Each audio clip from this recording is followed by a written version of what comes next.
మనందరికీ తెలిసిందే సోను సింగ్ పైన అక్టోబర్ 20వ తారీఖు సాయంత్రం దాదాపు 6 గంటల నుంచి 6:30 మధ్యలో గట్కేసర్ పోచారం ఐటీ కార్డర్ లిమిట్స్లో ఈ ఇబ్రాహిం, హనీఫ్, మోసిన్ మరియు శ్రీనివాస్ ఈ నలుగురు పకడ్బందీగా ఇన్ఫార్మర్గా ఉన్న శ్రీనివాస్ అనే వ్యక్తి సోనుని మాట్లాడదాం, గోరక్ష పేరిట గోవులను తరలించే బండి వస్తుంది, ఇన్ఫార్మ్ చేస్తామని చెప్పి ఆ రోజు అక్కడ పిలిపించిన సందర్భంలో ఎవరైతే ఈ ఎంఐఎం గూండాలు ఉన్నారో ఈ ఇబ్రాహిం అనే వ్యక్తి దాదాపు తన మీద 10ల సంఖ్యలో కేసులు ఉన్నాయి.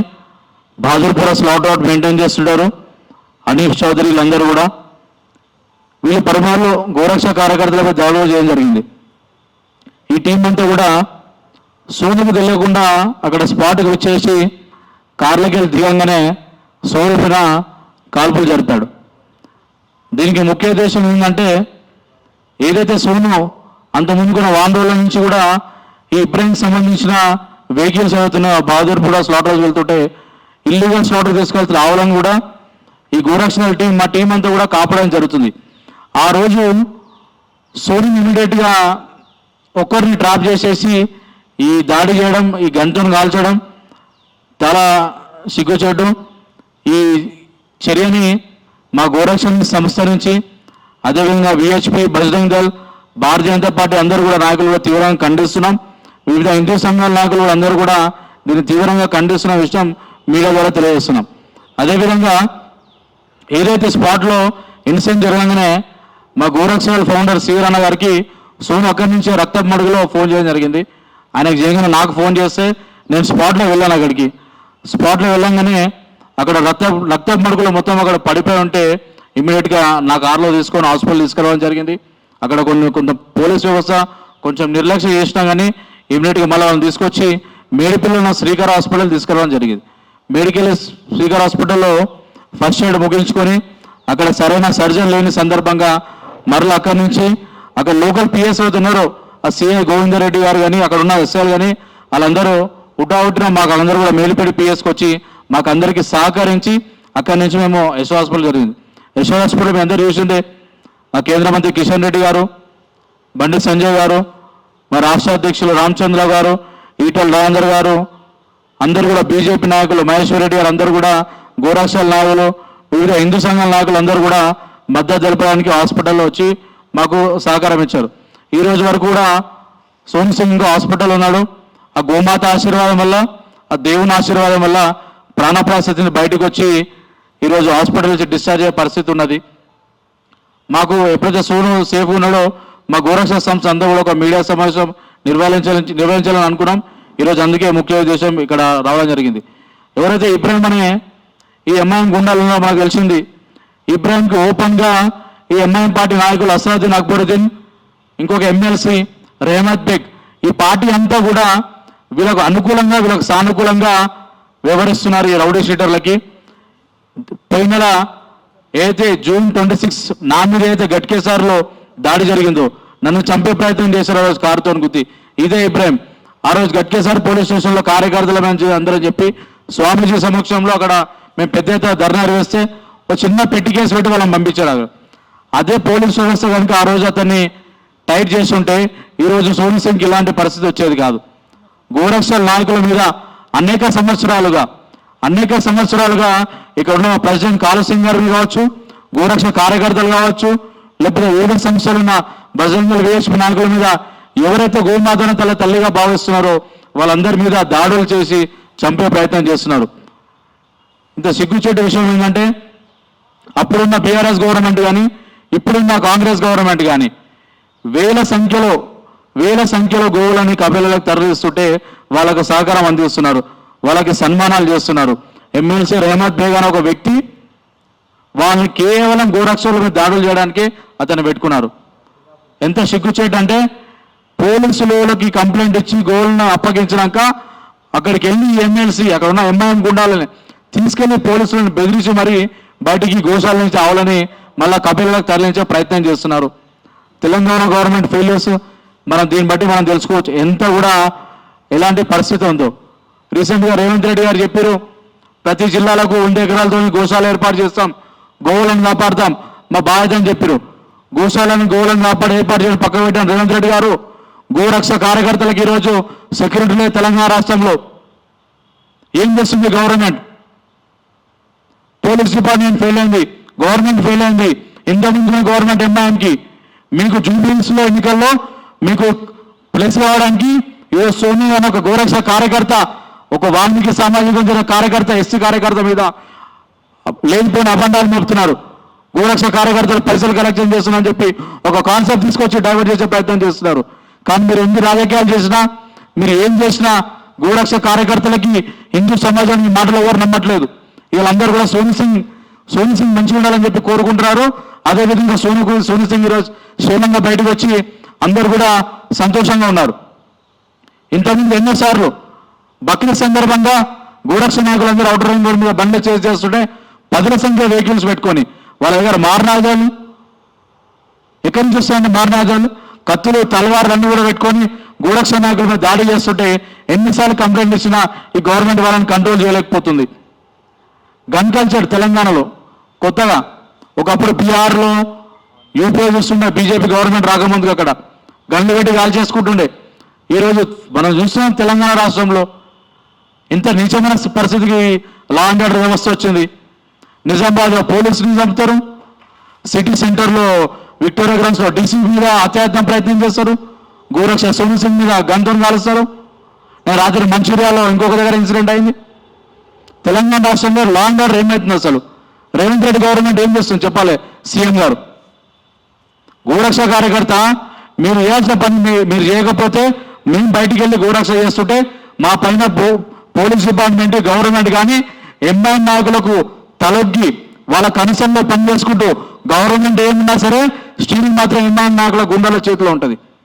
ఇక్కడ ఉన్న అందరి మీద 10ల సంఖ్యలో కేసులు పెట్టారు, రౌడీ షీట్లు ఓపెన్ చేస్తారు, గోరక్ష చేస్తున్నామని చెప్పి ఫిర్యాదు నమోదు చేయడానికి ప్రయత్నం చేస్తున్నారు పోలీస్ డిపార్ట్మెంట్.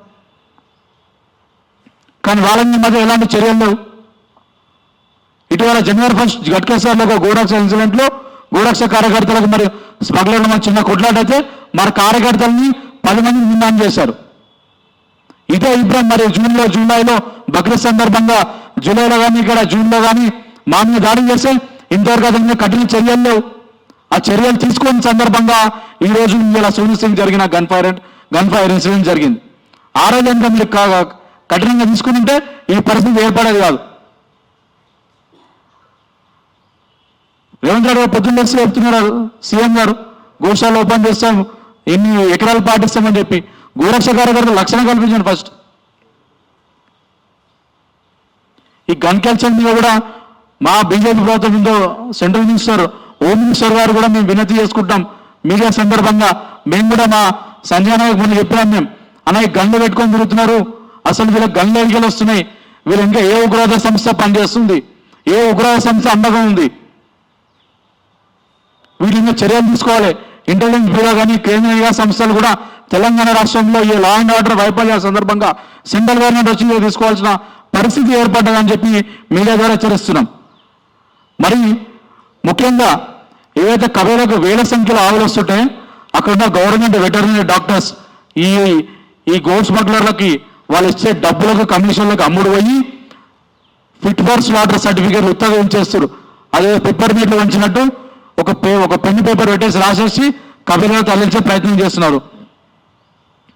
ఈ ఇబ్రాన్ ఇంతకుముందు కూడా ఒడిశాలో, ఛత్తీస్గఢ్లో పోలీసులను చంపిన ఒక బండి ఎక్కించేసి కౌస్మెంట్లు చేసిన అడ్డుకొని పోతే పోలీసులను చంపే ప్రయత్నం చేస్తుండే ఇబ్రాహిం.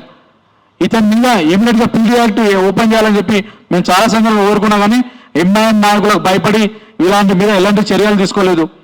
గోరక్ష చట్టం ఉంది 1977 క్లియర్గా రాస్తుంది. గోరక్ష కార్యకర్తలు ఎక్కడైతే గోళం ఆపాలని చెప్పి బయటికి వెళ్తున్నారో పోలీస్ డిపార్ట్మెంట్ వాళ్ళ పని మేము వాళ్ళు చేసుకుంటే మేము బయటకు రావాల్సిన అవసరం లేదన్న.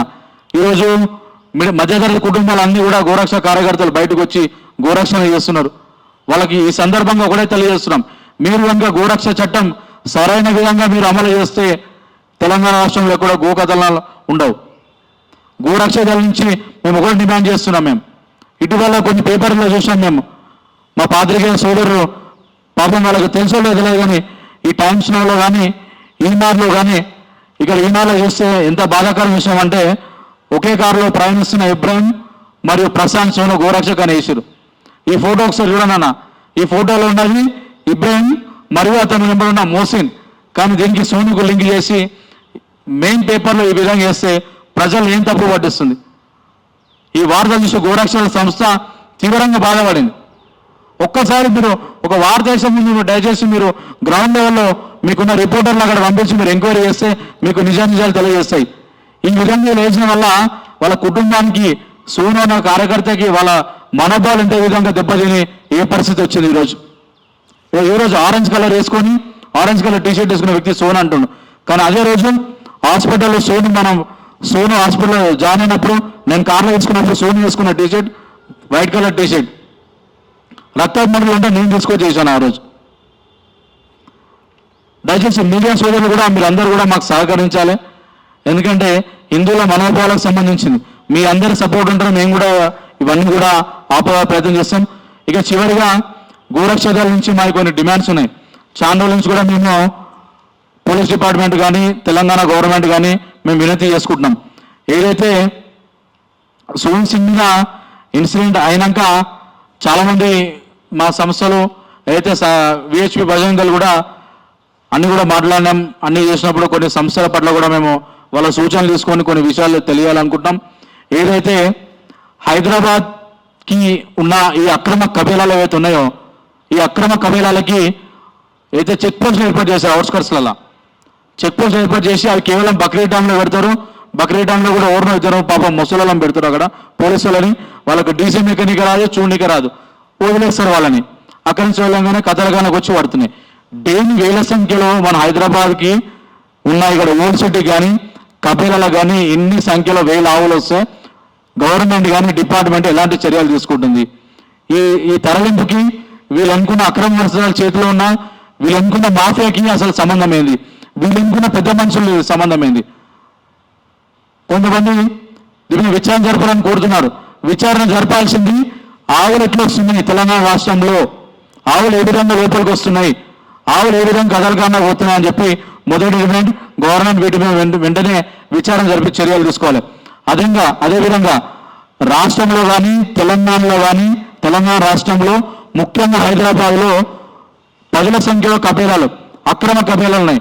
బాదర్పుర, స్లాటర్ హౌస్, ముషిరాబాద్, ఓల్డ్ సిటీలో కొన్ని ఇళ్ళలో అయితే అక్కడనే అక్రమంగా కబీలాలు ఏర్పాటు చేసి అక్కడనే గోళం కట్ చేస్తారు. వెంటనే ఈ కబీలాలని అక్కడి నుంచి తరలించాలి, మూసేయాలని చెప్పి డిమాండ్ చేస్తున్నాం. మూడో విషయం వచ్చేసి గోరక్ష నాయకులపై అక్రమ కేసులు బనాయించవు. ఇక్కడ అందరి నాయకులపైన గోరక్ష నాయకులపైన అక్రమ కేసులు బనాయించి వాళ్ళ మీద పీడీ యాక్ట్లు, రౌడీ షీట్లు, వాళ్ళని రిమాండ్ తరలించడం, జైలు తరలించడం, ఇవన్నీ అక్రమ కేసులు అన్ని కూడా కొట్టేసేసి బేషరతుగా ఎత్తేయాలని చెప్పి డిమాండ్ చేస్తూ రాష్ట్రంలో గోరక్ష చట్టాన్ని సమర్థవంతంగా అమలు చేయాలని చెప్పి గోరక్షలు డిమాండ్ చేస్తుంది. అదేవిధంగా ఈరోజు సునీల్ సింగ్ ఒకడే గారు చాలా మంది గోరక్షల కార్యకర్తల మీద కూడా ఇదే విధంగా దాడులు జరిగినాయి. కాబట్టి ఈ గోరక్ష చేసే కార్యకర్తలు అవుతున్నారో ముఖ్యమైన కార్యకర్తలు వాళ్ళందరూ కూడా తెలంగాణ గవర్నమెంట్ పోలీస్ డిపార్ట్మెంట్ భద్రత కల్పించాలని చెప్పి గోరక్షల సంస్థ ద్వారా డిమాండ్ చేస్తున్నాం. మీడియా ఏమైనా క్వశ్చన్స్ ఉంటే కూడా అడగొచ్చన్న. మీతో వాళ్ళ పేరు చెప్పాలన్నా. స్వామీజీ పేరు రాసుకున్నారు కదా. అదేవిధంగా అన్నపూర్ణేశ్వరి పీఠ మఠాధిపతి శ్రీ శ్రీ దుర్గానందపురి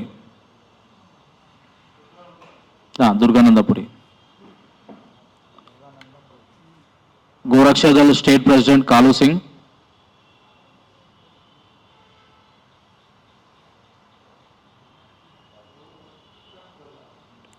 గోరక్ష దళ్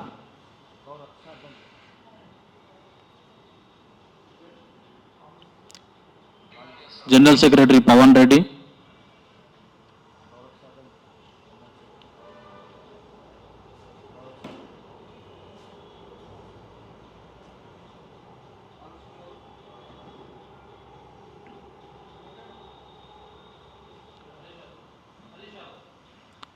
बीजेपी नायकुलु रामू यादव, हरीश यादव, अदेविधंगा राहुल श्री। स्वामी जी को और यहाँ पर जो भी मीडिया है और हमारे गौरक्षा दल के सभी अधिकारियों को बहुत बहुत धन्यवाद। मैं कालू सिंह, गौरक्षा दल तेलंगाना शामिल हूँ। तो खींच के भी वहीं छोड़ डालते, आपके पीएस अलग, वंडर लीडर कॉल क्यों करते हम? मैं पुलिस के बड़े अधिकारियों से कहना चाहता हूँ। साथ ही साथ जिस तरह से जो हिंदू संगठन को और गौरक्षा दल को जिस तरह से जो भूषण की बात सुनकर जो तेलंगाना के पुलिस द्वारा जो बदनाम किया गया है, फेक एलिगेशन लगाया गया है, इसके लिए हम कांतालम जाने को रेडी है। साथ ही साथ जो सोनू सिंह को या कुंबिरंडो या मैरंडो या कुंबिरंडो पवन भाई कुंबिरंडो जिस तरह से जो इंफॉर्मर फोन मारता है फलानी जगह से गाड़ी आ रही, तो उस इंफॉर्मर की बात सुनकर हमको जाना पड़ता। हम 50% गाड़ी हम खुद पकड़ते, 50% गाड़ी इंफॉर्मर के जरिए से ट्रक पकड़ते। तो सोनू सिंह को वैसी प्रकार बोलकर बुलाकर उसके ऊपर फायर किया गया है, और फायर करने के बाद जो पुलिस डिपार्टमेंट जो उसके ऊपर आरोप लगाया वो सारा पर गलत है, वो आरोप है। उसको उसके लिए जिस तरह से जो पूरे जितने भी बड़े अधिकारी है इनके पूरे के मुंह खामोश बिठाने के लिए आरोप लगाया गया है। तो मैं सीपी साहब से कहना चाहता हूं, आप संदेह करिए, करके पूरे स्टेटमेंट दीजिए वो आरोप गलत था बोलकर, क्योंकि जिस तरह से जो आरोप लगाया गया है बहुत सारे लोग, बहुत सारे संगठन आपके ऊपर नाराज है। मैं डिपार्टमेंट को कहना चाहता हूं आपके ऊपर नाराज है। तो मैं कहना चाहता हूं जो आपने स्टेटमेंट दिए सीपी साहब, वो स्टेटमेंट को आप रिटर्न दिए, और जो क्लियर है आप इंक्वायरी करिए, क्लियर जो है वो फिर एक बार आप रखिए। साथ ही साथ जिस तरह से जो इतना बड़ा कांड होने के बाद में तेलंगाना में फिर भी हजारों की गौ माताओं की इलीगल तरीके से तस्करी हो रही है, आप जाके देख सकते हैं। मैं सोशल मीडिया के माध्यम से कहना चाहता हूं, साथ ही साथ मैं सोशल मीडिया के अधिकारियों को भी कहना चाहता हूं, आप एक बार वहां पर जाके देखिए बादुपुरे में जिस तरह से डेली 1000 गौ माताओं की इलीगल तरीके से हत्या होती है। उसमें छोटे छोटे बछड़े गौ माता नंदी महाराज जो जिस तरह से जो एग्रीकल्चर के लिए काम आते, खेती के लिए काम आते हैं हमारे नंदी महाराज, और भी छोटे छोटे नंदी महाराजों को भी इलीगल तरीके से काटा जा रहा है। तो ये गौरक्षा दल को दबाने के लिए फेक एलिगेशन लगाया गया है। तो उसको अपना एलिगेशन को जिस तरह से जो लगाया गया है वो शब्द वापस लें, और साथ ही साथ जो इलीगल तरीके से गौ माता की हत्या हो रही है वो तेलंगाना में तेलंगाना की गवर्नमेंट कहना चाहते हैं। వరుస దాడులపైన స్పందించి వారి యొక్క ఆహ్వానం మేరకు రావడం జరిగింది. గావో విశ్వస్య మాతరం అనే ఆర్యోక్తి ఉన్నది. గోమాత భారతీయుల యొక్క జీవన విధానంలో ఒక భాగంగా గత ఎన్నో శతాబ్దాలుగా ఒక పూజనీయ దేవతా స్వరూపంగా భారతీయుల ఇళ్లల్లో గుడిలో గో ఉండేది, కుటుంబంలో గో ఉండేది, వ్యవసాయదారుల్లో కూడా గోమాత పూజనీయ స్థానంలో నిలిచి ఉండేది. దురదృష్టవశాత్తు నవీనమైన జీవన విధానంలో గోమాతకు స్థానం తగ్గిస్తూ వచ్చాము. కానీ ఉన్న కొద్దిపాటి విలువైన ప్రాణిగా గోమాతను చెప్పుకోవచ్చు. ఆ గోమాత రక్షణకు ప్రత్యేకమైన చట్టాలు ఉన్నాయి. సుప్రీంకోర్టులో కూడా గోరక్షణ గురించి ప్రత్యేకమైన చట్టాలు ఉన్నాయి. ఆ చట్టాలు ఉన్నప్పటికీ కూడా దురదృష్టవశాత్తు కొన్ని రాష్ట్రాలు పరిపాలన వ్యవస్థలు కూడా నిర్వీర్యమై గోరక్షణను గాలికి వదిలేయడం జరిగింది. ఎక్కడైతే ప్రభుత్వ వైఫల్యము, వ్యవస్థల వైఫల్యము జరిగింది, వారు చేయాల్సిన కార్యక్రమాలు, వారు చేయాల్సిన రక్షణ వ్యవస్థను నిర్వీర్యమైన క్రమంలో ఈ సనాతన హిందూ ధర్మంలో గోవుకు ఎనలేని ప్రాధాన్యత ఉన్నది. మాకు రాముడెంతో కృష్ణుడెంతో గోమాత కూడా, నందీశ్వరులు కూడా అంతే పూజనీయ స్థానం ఉంది. కాబట్టి స్వతహాగా ఒక హిందువుగా, ఒక గోరక్షకులుగా వ్యవస్థలు విఫలమైన సందర్భంలో ఈ గోరక్షకులు ఈ రక్షణ కార్యక్రమాన్ని చేయవలసి వస్తున్నది. గడిచిన దశాబ్ద కాలంగా ఇక్కడ వేదిక పైన కూర్చున్నట్టు కొద్దిమంది కార్యకర్తలతో పాటు ఇంకా చాలామంది కార్యకర్తలు ఈ గోరక్షణ కార్యక్రమంలో వాళ్ళ ప్రాణాలను తెగించి కుటుంబము, వ్యక్తిగతంగా కూడా వారిని లక్ష్యంగా చేసి పదే పదే దాడులు జరుగుతున్నప్పటికీ వాళ్ళ జీవితాలు అపాయంలో ఉన్నాయి, వాళ్ళ కుటుంబం కూడా అపాయంగా ఉన్నది. అయినప్పటికీ కూడా ఒక కమిట్మెంట్, ఒక ధ్యేయం, ఒక లక్ష్యం, గోమాత రక్షించబడాలి, గోవు భారతీయ జీవన విధానంలో ఒక భాగము, సేంద్రియ వ్యవసాయానికి ప్రధానమైన ఒక వనరు కాబట్టి గోమాతను రక్షించాలి. లేదన్న పరిస్థితుల్లో జూ పార్క్లో కూడా పెట్టాల్సిన పరిస్థితి వస్తుంది మనం ఈరోజు గోమాతను రక్షించుకునే సందర్భంలో. కాబట్టి ఈ గోరక్షకులు ఎందుకు గోరక్షణ చేయాల్సి వస్తున్నది? ఎందుకంటే వ్యవస్థలు, పోలీసు వాళ్ళు చేయాల్సిన ఈ పనిని వీళ్ళు ఎందుకు చేయాల్సి వస్తుంది? వాళ్ళకి ఇన్ఫర్మేషన్ వెళ్తుంది, అయ్యా పలానా హైవేలో గోల కంటైనర్లు వస్తున్నాయి, మీరు రక్షించండి. చెక్ పోస్టులు దాటుతున్నాయి, ఎన్నో చెక్ పోస్టులు దాటి సిటీలకు, కబేలాలకు ఆవులను తరలించబడుతున్నది. వారిని అడ్డుకునే నాదోడు లేడు, అడిగే నాదోడు లేడు.